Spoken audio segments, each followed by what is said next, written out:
यूं तो आम आदमी पार्टी का कोई बहुत ज्यादा वर्चस्व जम्मू कश्मीर में नहीं है, मगर जैसे ही जम्मू कश्मीर सरकार ने आम आदमी पार्टी के इकलौते विधायक और प्रदेश अध्यक्ष महराजुद्दीन मलिक को पीएसए के तहत गिरफ्तार करके जेल भेजा है, उसके बाद आम आदमी पार्टी की और सियासी सरगर्मियां जम्मू कश्मीर में बढ़ने लगी हैं। अब इसमें दो खास अपडेट हैं। एक तो ये कि इसको आम आदमी पार्टी पूरे तरीके से एक बड़ा मुद्दा बनाना चाहती है, इसलिए वो लगातार जम्मू के बाद आज श्रीनगर में भी प्रदर्शन करने की कोशिश कर रहे थे, मगर प्रशासन ने उन्हें करने नहीं दिया। वहीं दूसरी ओर महराज मलिक का परिवार भी अब इस कंट्रोवर्सी में आ गया है।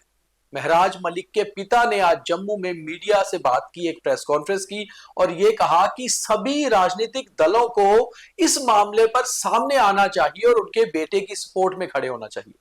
हालांकि उन्होंने किसी ज्यादा नेताओं पर या पार्टियों पर आरोप नहीं लगाए, मगर ये मांग की सभी राजनीतिक दलों से कि आखिर उनका बेटा भी इन राजनीतिक पार्टियों के नेताओं की ही तरह एक नेता है और सभी विधायकों की ही तरह एक चुना हुआ विधायक था, मगर उसे जिस तरह से गिरफ्तार करके पीएसए में अंदर किया गया है, दरअसल ये पूरी तरह से नाजायज किया जा रहा है उनके बेटे के साथ।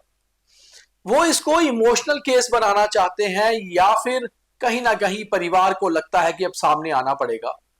और वहीं दूसरी ओर आम आदमी पार्टी इस मुद्दे को बड़ा मुद्दा बनाना चाहती है। श्रीनगर पहुंचे थे आज संजय सिंह, प्रशासन ने हाउस अरेस्ट कर लिया, बाहर आने नहीं दिया, यहां तक कि नेशनल कॉन्फ्रेंस के leader president doctor Farooq Abdullah से भी नहीं मिलने दिया। वहीं दूसरी ओर जानकारी के अनुसार एक वकीलों की बड़ी फौज, यानी कि काफी सारे वकील आम आदमी पार्टी ने दिल्ली से जम्मू भेजे हैं ताकि महराज मलिक के केस को जम्मू हाई कोर्ट में अच्छे से उठाया जाए और ऐसा अप्रोच किया जाए कि उनका पीएसए जो है सरकार को रिवोक करना ही पड़े।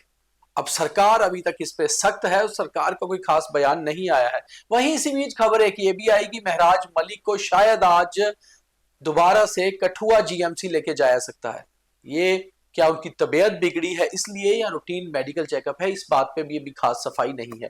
तो पवन जी, क्या लगता है जिस तरह से महराज मलिक का परिवार कूद गया है इस कंट्रोवर्सी में, इस मुद्दे को थोड़ा इमोशनल बनाना चाहते हैं? हाँ, जाहिर सी बात है कि जब मसला इस कदर हो चुका है कि एक चुने हुए विधायक को आपने पीएसए के तहत जेल भेज दिया है, कंट्रोवर्सी कोई भी रही हो, उसके पहले जो एफआईआर थी उसको भी फिर शामिल किया जाता है जब भी कोई ऐसी घटना होती है। तो परिवार का सामने आना जरूरी भी था इस समय, क्योंकि उनके पिता जिस तरीके से कह रहे हैं कि उन्होंने किसी पार्टी पर भी आरोप नहीं लगाया, सीधी बात, उन्होंने ये नहीं कहा। उन्होंने कहा कि पीएम मोदी से भी अपील है, भारतीय जनता पार्टी, तमाम जो पॉलिटिकल पार्टीज हैं जम्मू कश्मीर की, फारूक, उमर अब्दुल्ला, महबूबा मुफ्ती, सब लोग जो हैं वो मेरे बेटे को बाहर निकालें। वो एक निर्दोष है, उसे इस तरह का पीएसए के तहत गिरफ्तार नहीं किया जाना चाहिए था। उन्होंने कहा कि मैं एक हार्ट का मरीज हूँ, उसके बावजूद भी मैं डोडा से जहाँ पहुंचा हूँ मीडिया से बात करने, मैं चाहता हूँ कि सब लोग मिलकर मेरे बेटे को जेल से बाहर निकालें। देखिए, ये एक हो गया फैमिली का इशू कि परिवार, जाहिर सी बात है कोई भी होगा वो परिवार के लिए, तो पिता के लिए बेटा कोई कुछ भी हो, चाहे वो ये तो विधायक है पीएसए के तहत अंदर है, यहाँ तो क्रिमिनल्स भी होंगे जो किसी और में, तो पिता फिर चाहता है कि किसी न किसी तरीके से उसके बेटे को बाहर निकाला जाए, वो जेल में ना रखा जाए। लेकिन ओवरऑल आप अगर देखेंगे सिचुएशन को, डोडा से लेकर अब जम्मू तक और जम्मू से फिर कश्मीर तक, आम आदमी पार्टी इस मुद्दे को इतनी जल्दी ठंडा नहीं होना देना चाहती। उनके पास फिलहाल कोई मुद्दा नहीं है, उन्हें घर बैठे बिठाए एक ऐसा मुद्दा मिल गया है जिसे लेकर पूरी देश में जगह जगह पर वो इसे बुनाने की कोशिश करेंगे, प्रचार करेंगे। जिस तरीके के साथ संजय सिंह ने पहले जम्मू में, उसके बाद आज कश्मीर में गेट के ऊपर चढ़कर गेट को क्रॉस करने की कोशिश की, मीडिया वालों को दिखाने की कि डॉक्टर फारूक अब्दुल्ला उनके साथ वहां संसद में रहे हैं, वो उनको जानते हैं, उनसे मिलना चाहते हैं। तो कहीं ना कहीं ये था कि आम आदमी पार्टी के पास एक मुद्दा है, इस समय मौका है वो किसी न किसी तरीके से इस मुद्दे को कैश करें।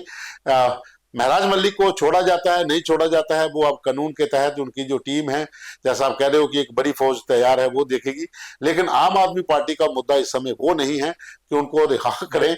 उनका मुद्दा ये है कि इस मुद्दे को जितनी ज्यादा तूल दे सकें, पूरे देश भर में इसको एक मुद्दा बना दिया जाए, वो इस फिराक में है। दूसरी ओर एक और चीज साफ हो रही है कि आम आदमी पार्टी इस मुद्दे को बड़ा बनाना चाहती है। खैर, परिवार तो ये चाहता है कि उनका बेटा बाहर आ जाए, जाहिर सी बात है, कोई भी परिवार होगा उनको ये लगेगा कि उनका बेटा अगर जेल गया है तो कम से कम जस्टिस हो जाए और वो बाहर आ जाए, वो तो इमोशनल टच है। मगर पार्टी इसको पॉलिटिकल टच दे रही है। जिस तरह से संजय सिंह जम्मू पहुंचे थे, आम आदमी पार्टी के सांसद हैं, उनके साथ इमरान हुसैन थे, जम्मू कश्मीर आम आदमी पार्टी के प्रभारी हैं। पवन जी, आपको लगता है कि आम आदमी पार्टी को इस कंट्रोवर्सी का आने वाले दिनों में लाभ होगा जम्मू कश्मीर में? बिल्कुल नहीं, वो आप भूल जाइए। देखिए, जम्मू कश्मीर में आम आदमी पार्टी का कैडर नहीं है। पहले कैडर था जब इनके साथ तमाम दिग्गज लोग जुड़े थे। आप चाहे कुछ भी कह लें, लोग बड़ी बातें करते हैं, लेकिन आप बलवंत सिंह मनकोटिया को नकार नहीं सकते, आप हर्षदेव सिंह को भी इग्नोर नहीं कर सकते, आप तरनजीत सिंह टोनी को इग्नोर नहीं कर सकते, आप जशपाल कुंडल को इग्नोर नहीं कर सकते। आपके पास इतने बड़े बड़े लीडर थे आपकी पार्टी के भीतर, जहां फिर वो लोग जिन्होंने जम्मू कश्मीर में आम आदमी पार्टी का पहला झंडा उठाया था, वो लोगों को तो आपने साइड लाइन कर दिया था। उसके बाद जो अदर पार्टीज के लोग आए वो आपकी पार्टी में शामिल हुए। तो उस समय जो कैडर को इकट्ठा करने की मुहिम चली थी, इतनी सफलता उन लोगों को नहीं मिल पाई थी, तो अब कैसे मिलेगी? मुझे बताइए, आपके पास कौन से लीडर है? उसके अलावा वो पार्टी के अंदर आकर कितना कैडर को मजबूत कर पाएगा, वो बहुत मुश्किल है।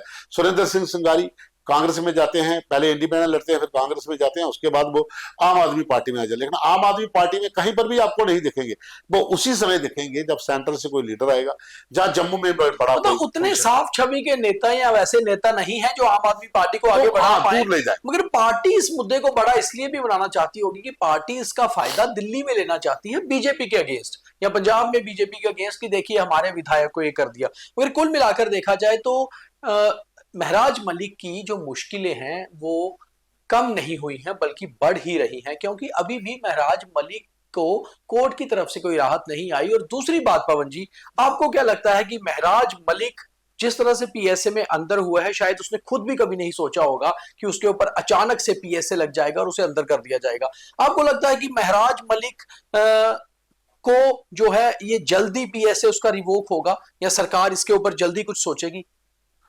देखिए, महराज मलिक ने क्या सोचा होगा वो तो खुद ही जानता होगा, क्योंकि जिस तरीके की उस महराज मलिक ने एज ए विधायक जो सोशल मीडिया के ऊपर एक आईएएस अधिकारी के खिलाफ जिस तरीके के साथ अभद्र भाषा का प्रयोग किया, उसको पता था मैं गलत कर रहा हूं, फिर उसने दोबारा से किया, फिर उसको पता था ये गलत, उसने तीसरी बार किया, फिर उसको पता था ये गलत, उसने चौथी बार भी किया, फिर भी उसको पता था कि इसके ऊपर कोई कार्रवाई हुई, उसने पांचवी बार भी किया।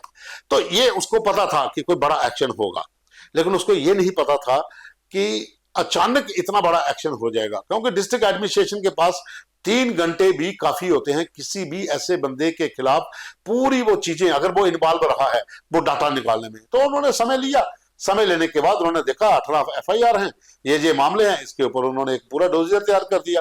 अब 800 पेज का डोजियर जो आप कल उतार रहे थे अपनी खबर में, अब इस 800 पेज को पढ़ने के लिए वकीलों की टीम भी यहां सिर कपाने बैठेगी, लेकिन डिस्ट्रिक्ट एडमिनिस्ट्रेशन ने इतने कम समय में 800 पेज का डोजियर जो है वो कैसे तैयार कर लिया। ये दर्शाता है कि एडमिनिस्ट्रेशन को पहले दिन से पता लग गया था कि ये बंदा जो है अपने ट्रैक पर नहीं आएगा, ये लोगों को उकसाने का काम करेगा। जिस तरीके से उसने बोला था सब लोग बाहर आ जाओ, जाम कर दो, ये कर दो, वो कर दो, दूसरा लश्कर और बुरहान वाला किस्सा था, तो कहीं ना कहीं उसको पता था मैं फंसूंगा, और वो फंस गया। लेकिन अब जो लग रही है, जो कहानी गेम बन रही है, यहां तक मुझे लग रहा है कि पीएसए बहुत जल्द रिवोक हो सकता है और उसके बाद एक बदला हुआ महराज मलिक बाहर आएगा। अभी मैं कंफर्म नहीं कह सकता हूं, लेकिन मुझे लग रहा है कि हो सकता है कि पीएसए रिवोक हो, लेकिन समय लग सकता है, 1-2-4 दिन और भी लग सकते हैं। लेकिन पार्टी जो है, आप पार्टी, वो इस समय पशोपेश में है कि अगर अभी छोड़ देते हैं, पीएसए रिवोक हो जाता है, तो वो जश्न भी नहीं मना सकते हैं, क्योंकि वो जिस तरीके पंजाब में इलेक्शन है थोड़े समय के बाद, वो इस मुद्दे को उस स्तर पर पंजाब में 2027 में चुनाव है, अभी पंजाब के चुनावों में करीबन 1.5 साल बचा हुआ है। 1.5 साल बचा है, 1.5 साल उनकी तैयारी के लिए काफी है। इन 1.5 सालों में वो कोशिश करेंगे इस मुद्दे को बड़ा लेके जाने का। दिल्ली चुनाव तो हाल ही में हुए हैं, अभी दिल्ली में चुनाव है नहीं, जम्मू कश्मीर में भी चुनाव हो चुके हैं। अब बड़ी बात यह है कि वो बीजेपी के खिलाफ इस मुद्दे को कितना ज्यादा भुना पाएंगे, ये देखना होगा। मगर बड़ी चीज है कि सरकार जिसने ये पीएसए लगाया है, उनके वकील भी कोर्ट में ये चीज बताएंगे कि आखिर पीएसए क्यों लगा है, और वो सारे कारण सरकार के पास पूरी तरह से तैयार होंगे। उसमें फिर आप पीएसए रिवोक करने में ना ही ये देखा जाता है कि इमोशनल बैकग्राउंड है, परिवार इमोशनल कर रहा है, ना ही ये देखा जाता है कि कितना ज्यादा पार्टी इसको मुद्दा बना रही है। वहां पर यह देखा जाएगा कि क्या पब्लिक की जो सिक्योरिटी और सेफ्टी के लिए ये शख्स जो है जेन्युइन है, क्या ये लगातार जिस तरह लाइव कर रहा है, क्या भड़काऊ भाषण जो ये देता है, क्या उस भड़काऊ भाषण का असर तो नहीं होता? तो ये चीज देखना बहुत जरूरी होगा। और मुझे लगता है कि सरकार शायद अगर रिवोक करती भी है या रिवोक करने का डिसीजन भी आता है तो सोच समझ कर लिया जाएगा, जल्दबाजी में वो डिसीजन नहीं होगा। देखो, इसमें एक चीज है, अगर सरकार खुद रिवोक करती है तो उनके पास 12 डेज है, 12 दिन के भीतर सरकार कर सकती है, इंटीमेट कर सकती है कि हमने पीएसए लगाया था, हमने वापस ले लिया।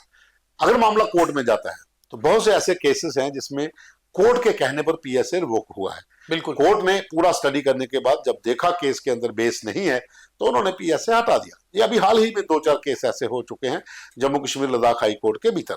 उमर अब्दुल्ला और महबूबा मुफ्ती का पीएसए भी 2-2.5 महीने बाद रिवोक हो गया था।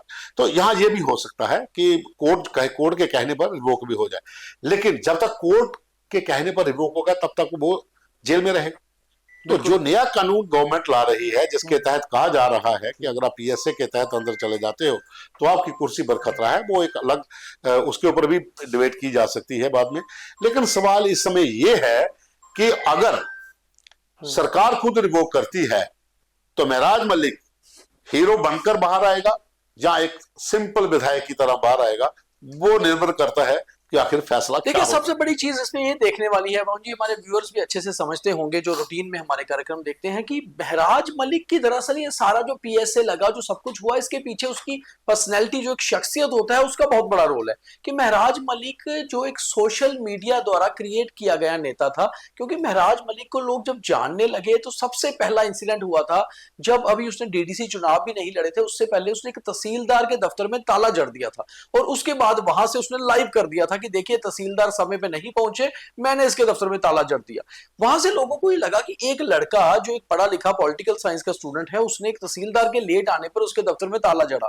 और महराज मलिक को यह समझ आ गया कि अगर पब्लिक में जाना है तो सबसे बेस्ट प्लेटफॉर्म है सोशल मीडिया, जो करो वो सोशल मीडिया पे डाल दो। वो धीरे धीरे ये करना शुरू हो गया और लोगों में पॉपुलर होना शुरू हो गया। उसके बाद जब उसने चुनाव लड़ने थे डीडीसी के 2020 में, तो भी उस समय कोविड का दौर था, वो ज्यादा लोगों तक पहुंच नहीं पा रहा था। उसने सोचा सबसे बेस्ट माध्यम है प्रचार करने का सोशल मीडिया, तो वो रोज लाइव आने लगा। तकरीबन वो दिन में 4-4 बार भी लाइव आता था।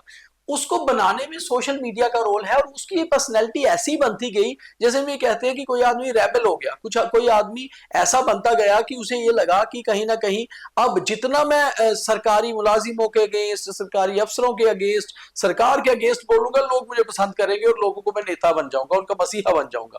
मगर वो इस बीच में ये भूल गया कि मैं जितना गाली गलोच करूंगा, जितना मेरी जुबान खुलकर आएगी सामने, उतनी ही मेरी चीजें नोट होंगी, क्योंकि एजेंसीज की नजर में नेता होते हैं। वो सारा कुछ उसका लगातार नोट होता रहा। अब उसको जेल में जो ये समय मिला है, यही चिंतन मंथन करने का है कि क्या जो मैंने किया वो सही था। इस लेवल तक तो मुझे वो मेरी जुबान ले आई, मगर आगे जाने के लिए मेरी समझदारी है। अब क्या मैं एक बड़ा फाइन नेता बन के निकलूं? आप देखेंगे मोहन जी, कितने बड़े बड़े नेता हैं हमारे भारत में, जम्मू कश्मीर में, जो कई सारे बयानों के ऊपर कुछ नहीं बोलते हैं, नो कमेंट्स बोल के पीछे हट जाते हैं। ऐसा नहीं है कि उनके पास बयानबाजी नहीं होती, वो दरअसल ये देखते हैं कि हमें कहां पर क्या बोलना है, क्या नहीं बोलना है। महराज मलिक को आपको जब भी आप देखोगे, कहीं पर भी कैमरा ऑन होगा, वो कुछ भी बोल देगा। तो मुझे लगता है कि अगर वो बदल कर निकलता है तो क्या पब्लिक उसे उस रूप में एक्सेप्ट करेगी, या फिर वो वैसा ही रहता है तो फिर क्या अपने लिए मुसीबतें खड़े करेगा? ये बहुत बड़ा सवाल है। देखिए, इसमें एक चीज है, सियासत में पॉलिटिकल साइंस के भीतर भी एक चैप्टर है, आप कितना बोलोगे, आप कब बोलोगे, आप क्या बोलोगे, आप किसके लिए बोलोगे, आप किसके कहने पर बोलोगे। ये जो चैप्टर है ना, ये एक राजनीति जो पाठशाला होती है सियासतदानों की, ये उसका एक अहम हिस्सा है। और महराज मलिक इन सब के बीच में अपने आप को उस स्तर पर ले आया और उसने एक अच्छी अपनी फेम बना ली। इसमें कोई शक नहीं कि उसने अपने इलाके के लोगों के लिए काम नहीं किया, लोगों के बीच जगह बनाई, पॉपुलर हुआ, चुनाव लड़ा, डीडीसी का भी जीता, और इंडिपेंडेंट या आम आदमी पार्टी तो मैं नहीं कहूंगा, चलो एक बैनर मिल गया, तो एक चुनाव विधायक का उसने जीत लिया और उसने हराया भी बीजेपी को और 4,500 समथिंग वोटों के करीब अंतर से उनको हराया भी। ये एक बड़ी जीत है। अब छोटी जीत मत मानिए कि देश भर में इस समय मोदी लहर थी, जिसके बीच में डोडा जैसे इलाके के अंदर वो लड़का एक उठ के आता है जो डीडीसी था, वो जीत के आता है। लोगों के अंदर पकड़ थी। लेकिन जैसा सोशल मीडिया, आपने कहा सोशल मीडिया के भीतर, आपने सोशल मीडिया ने आपको इस कदर तो बना दिया इतना बड़ा, लेकिन सोशल मीडिया के भीतर आप वो 5 कक्के भूल गए जो 5 का हैं। जैसा मैंने पहले बताया कि वो आप भूल गए। आपने अपनी मर्यादा, अपनी भाषण को उस रूप, अपने उस स्तर पर तक ले आए, उस एंड तक ले आए, जिसके बाद आपके पास कुछ नहीं बचा बोलने के लिए। इससे ज्यादा आप कुछ बोल भी नहीं सकते थे। जितना आपने बोला था वही जो है आपको जेल तक पहुंचा गया। और अब सवाल है कि आप जब निकल के आते हैं तो क्या वो चिंतन मंथन करने के बाद निकलते हैं, क्या सोचकर निकलते हैं कि लोगों की सेवा के लिए। देखिए, अल्टीमेटली नुकसान लोगों का होगा, कुछ भी होगा। अगर एक इलाके का विधायक जो है वो 4-5 दिन भी बाहर रहता है विधानसभा से, तो बहुत से काम पे फर्क पड़ता है, लोगों से कॉन्टैक्ट खत्म हो जाता है। जो डेवलपमेंट प्रोजेक्ट्स के ऊपर उसने बात करनी थी, मीटिंग करनी थी, वो खत्म हो जाती है। और जम्मू कश्मीर में इस समय ऑलरेडी बाढ़ और आपदा का समय चल रहा है, तो आपको लोगों के बीच होना चाहिए, ना कि जेल के बीच होना चाहिए। तो यहीं से ये बात दोबारा निकल कर आती है कि आखिर जो पीएसए लगाया जाता है वो इसीलिए लगाया जाता है कि पब्लिक सेफ्टी एक्ट, ताकि पब्लिक में कहीं ना कहीं भड़काऊ भाषण देना, पब्लिक में खतरा होना, और उसके बाद कोशिश ये होती है कि पीएसए के बाद जब वो शख्स बाहर आए तो एक रिफाइंड पर्सनैलिटी बन के आए। अब महराज मलिक जब बाहर आते हैं, पहले तो कब बाहर आते हैं ये देखना बहुत अहम है। जब बाहर आते हैं क्या बदल कर आएंगे या फिर और ज्यादा एग्रेसिव होकर आएंगे? आप ये कमेंट में जरूर बताइए हमें, आपको क्या लगता है, क्योंकि आप भी लगातार फॉलो करते हैं और इस खबर को साथ साथ शेयर भी करते रहिए। बहुत धन्यवाद। धन्यवाद।